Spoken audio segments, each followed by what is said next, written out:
Take রাজ্যের icon মেটার প্রধান নির্বাহী মার্ক জাকারবার্গ। সেই রাজ্যের পাশাপাশি এখন জাকারবার্গের আরেক পরিচয়, তিনি একজন খামারি। নিজস্ব খামারে গরু লালন পালন শুরু করেছেন মেটার প্রধান নির্বাহী।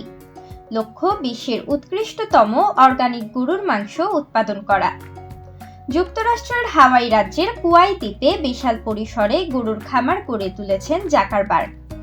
তার খামারের গরুগুলোকে খাওয়ানো হয় ম্যাকাডেমিয়া বাদামের মতো দামি খাবার এবং স্থানীয়ভাবে উৎপাদিত বিয়ার।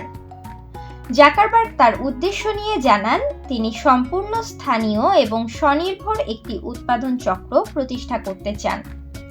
জাকারবার্গের মেয়েরা ম্যাকাডেমিয়া গাছ রোপণ, গরুদের যত্ন নেওয়া সহ খামারের বিভিন্ন কাজে স্বতঃস্ফূর্তভাবে অংশ নেয় বলেও জানান মেটার প্রধান নির্বাহী মার্ক জাকারবার্গ।